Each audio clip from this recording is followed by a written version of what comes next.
The true healing that comes from working with ayahuasca does not end when the ceremony or ceremonies themselves end. This plant will continue to work with you for days, for weeks, for months. I would argue for a lifetime. As someone who worked at an ayahuasca retreat in Peru for about a year and saw hundreds of people come through, I witnessed a lot of really deep and profound and powerful moments in ceremony. But something that's so important to understand with ayahuasca is no matter what you experience in that moment itself, in that ceremony, if we are not prepared to properly integrate the experience afterwards, it does not necessarily make the lasting impact that we want to have in our lives. So my intention with this video is to really just help you understand, again, why this integration practice is so important and how you can best support yourself moving forward if you're someone who has already worked with ayahuasca or if you're someone who plans to work with ayahuasca in the future. Yeah, just to support you in your journey and on your path so that as much as possible, you can really move through this experience with ease and with patience and with trust, enjoying the journey rather than moving through it with fear or confusion or doubt or any of these different things that can come up when we've worked with such a powerful plant medicine. So, what exactly is integration? Integration is the process of taking the insights, the lessons, the messages that you received or learned during your ayahuasca experience and actually incorporating them into your daily life or your life moving forward in a meaningful way. It's really about bridging the gap between the transformative experience and your everyday reality. You could have the most beautiful experience of your life with ayahuasca, but if you cannot translate that into your everyday experience, and especially your experience with yourself and your interaction with others and with the world, you kind of have to ask yourself what kind of impact that truly made. And I want to give you an example here. There are so many people who will sit with ayahuasca and have this like absolutely earth-shattering, beautiful, profound experience of connection with the universe, or this realization that we are all connected, that we are truly all one. However, if you then go home and are the same person you were before and treat your family or treat your friends or strangers in the same way that you used to, you maybe can't walk by a homeless person on the street and look them in the eyes, or you still treat your mom like crap when she makes you mad, no matter how connected and filled with divine love you were in that ayahuasca experience, it has not necessarily translated to the human experience. So we're never, ever, ever going to be perfect, and that's not the goal. That's not what we're shooting for here, is perfection. But we are just looking to do our best to create a bridge, to create a connection between the ayahuasca experience and the everyday human experience. And that is where these integration tips really come into play. So before we get into the main points or practices to support you with your integration process, let's just talk for a minute about some of the biggest challenges or pitfalls that you might face moving forward after your ayahuasca experience. Number one is assuming that the work has been done for you. No.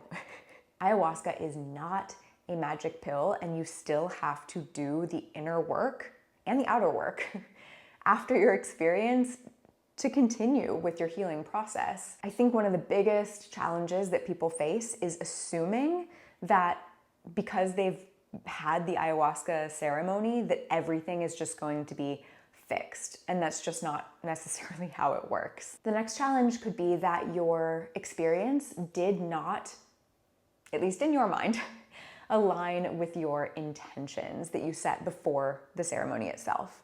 this can be really, really challenging. When we have in our mind an expectation of what we hope to heal or see or achieve or whatever it may be, transcend, let go of in the ayahuasca experience, and we kind of set that intention beforehand.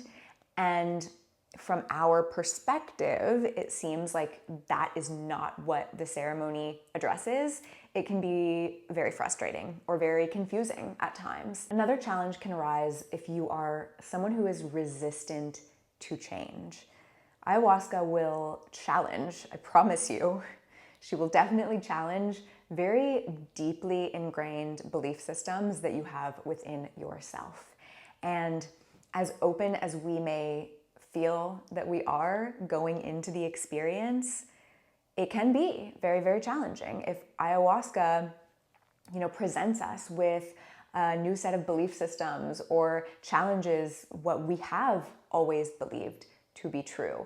And if we are not willing, moving forward, to open ourselves up to new possibilities or be willing to shift or change, then the insights can only go so far. Another challenge, and this is a really big one that I think is not necessarily talked about as much as it should be, is when ayahuasca presents a journey that opens up traumatic or repressed memories that are difficult to process, it can be very overwhelming.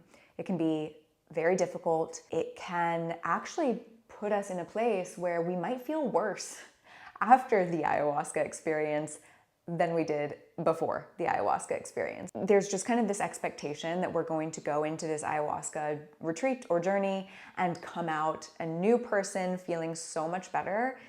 And yes, absolutely, we are going to come out a new person in a way, but we don't always feel better, at least not immediately.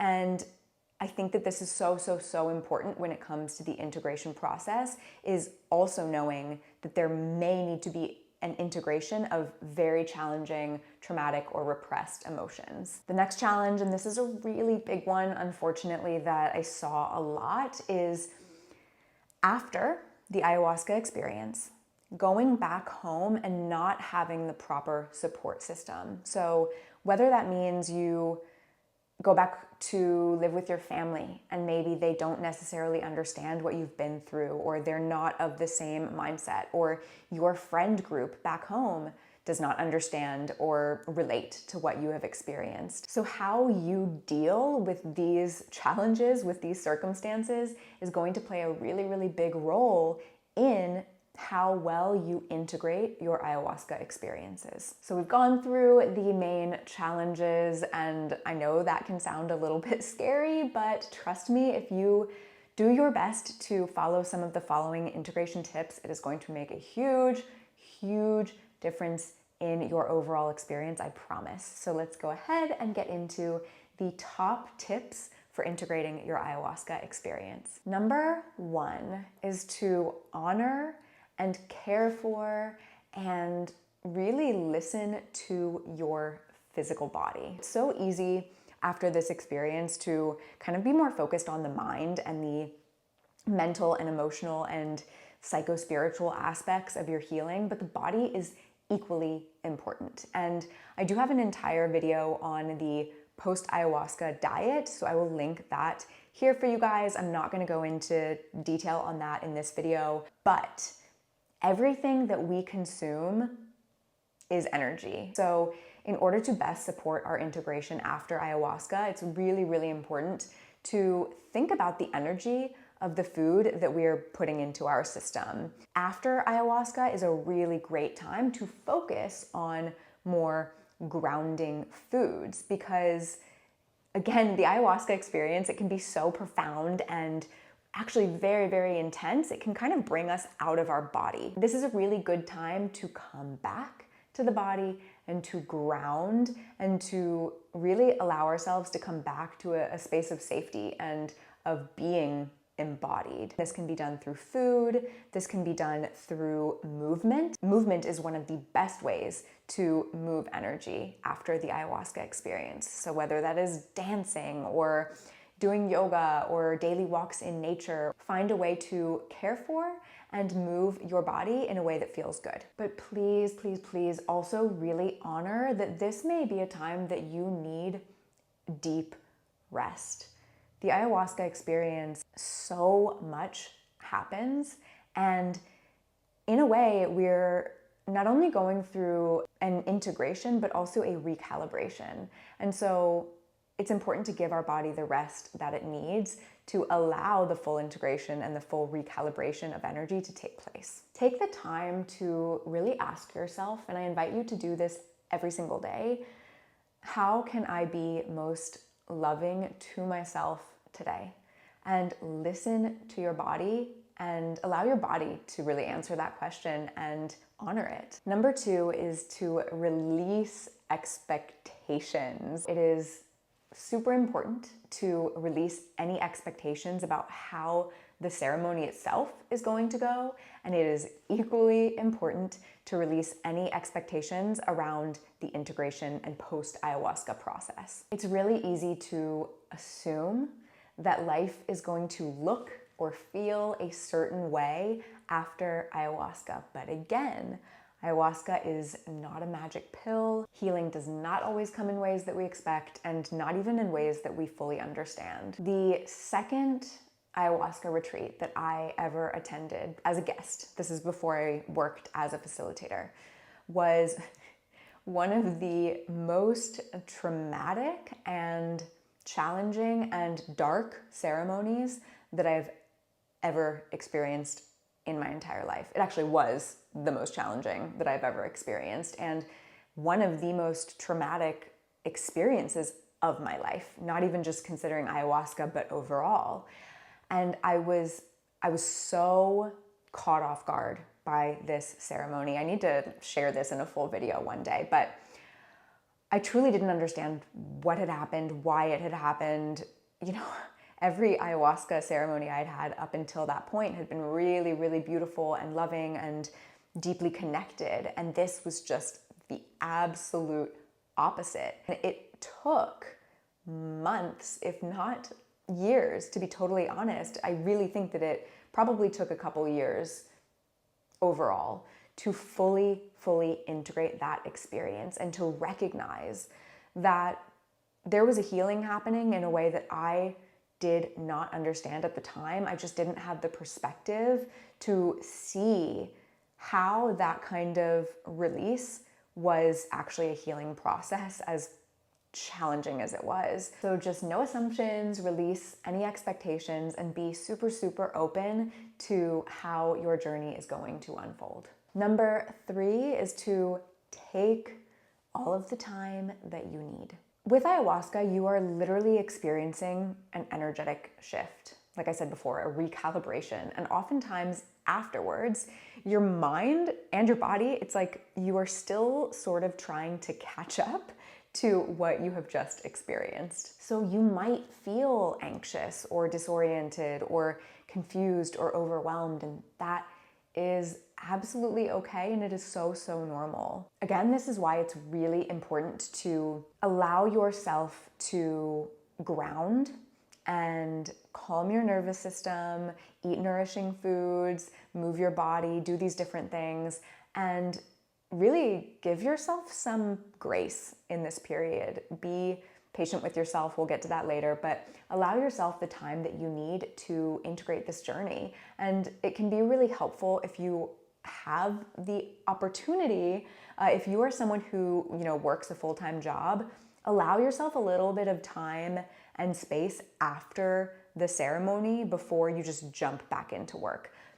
I hear and I know that this is not possible for everyone, but if this is possible for you, I highly recommend it, because that little bit of space after your ceremonies is really helpful. Number 4 is to accept and allow any feelings or emotions without judgment. After an ayahuasca experience, it is so common to have really high highs and really low lows. You're going to experience ups and downs, and this is also normal. This is a beautiful opportunity to remind yourself that Every single emotion is a beautiful and valid part of the human experience. No matter what they are, if they're heavy, if they're challenging, if they're dark, it's all part of this human experience, and we have to move through it if we're going to get to the other side. So do not judge yourself, no matter what it is that you are feeling, and stop shoulding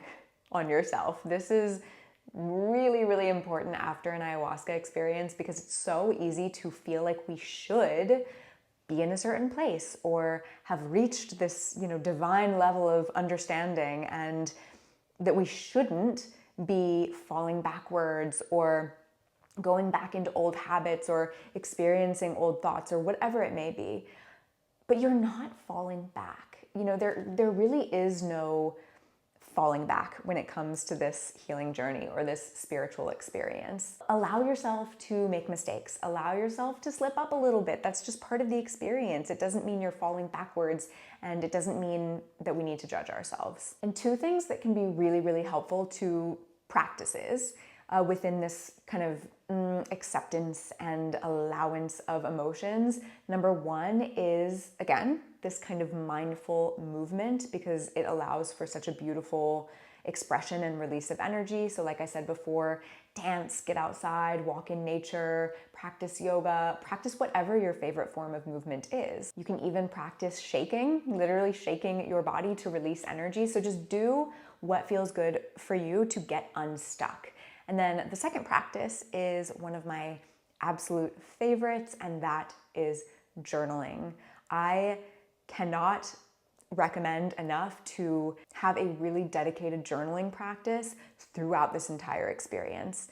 If you are watching this before working with ayahuasca, I highly recommend starting to journal before your experience and then continue to journal afterwards. This is such a beautiful way to process and capture and understand and integrate your emotions and your feelings and your experiences from working with ayahuasca and just from life in general. And also, in the moment, an ayahuasca experience can feel so profound that we might think to ourselves, like, I could never forget this. This is ingrained into my mind forever. But the human mind is a funny thing. And although I have a very strong recollection of all of my ayahuasca experiences, there are definitely details and smaller things that start to kind of fall into the subconscious mind. And so because I have journaled about them throughout this entire process, I'm able to go back and really remind myself of the experience and of the exact lessons. And it's like being back in that space and experiencing it all over again. Whereas I know that if I hadn't journaled, I would not have that much clarity around the experience. I actually created a guided journal specifically for plant medicine and ayahuasca. So this guided journal has guided prompts for before your ayahuasca experience to help you to set intentions. And it also has some guided prompts for after in order to help you with your integration experience. So I will link that guided journal in the information box below this video. Number 5 is connection, connection, connection, connection. This is huge. As you reintegrate into your life after your ayahuasca experience, you may, and maybe not, but you may find that you have a little bit of a harder time connecting or resonating with the people who are in your life. Maybe it's friends, maybe it's family, maybe it's colleagues or just acquaintances, but you have changed. You have had an experience that has shifted you, and the people that you're coming home to have not necessarily had this experience. It can be challenging to not be able to have a conversation where the other person is able to kind of understand and resonate with what you've been through. So this is where it's super, super impactful and powerful to connect, to stay connected, first of all, with maybe anyone that you met at your retreat or from your ayahuasca experience. Those are the people who understand better than anyone else what you've been through. So if you can stay connected with them, amazing. But otherwise, to start to build up your own community and connect with people who are able to really understand and resonate with this experience. And even if it's not necessarily ayahuasca, just spend more time with the kinds of people who are in alignment with your values and your path, and less time with the people who are not. And, you know, it's not a bad thing to let go of relationships. It can feel very scary, but it's also at times a part of life. And it's very normal to shift and evolve and change and have new friendships and have new relationships, especially after something as profoundly changing as an ayahuasca journey. So just find ways to connect with like-minded people near you. You know, you could join a yoga retreat or yoga classes in your local community, or attend meditation classes. And one more thing I want to say here in this kind of connection / community conversation is that you do not have to do this alone. So please do not ever feel that you are alone in this process.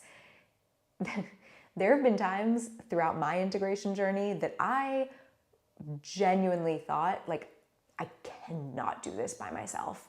And I don't know what I'm going to do at this point, but that is when it is a beautiful, beautiful opportunity for you to reach out and get support from someone who's able to support you. So whether that be a therapist or an integration coach, someone who can really provide and create a safe space for you to talk through and to process the experiences that you've had with plant medicine. Number 6 is to integrate a mindfulness or spiritual practice. You have probably received a multitude of insights and understandings and messages, and it can be a lot to process. So it's really, really important to nurture these insights and nurture these feelings with some form of a daily spiritual practice or mindfulness practice. And this can be really different for everyone, you know, based on your beliefs or your spiritual background. So just find what resonates for you and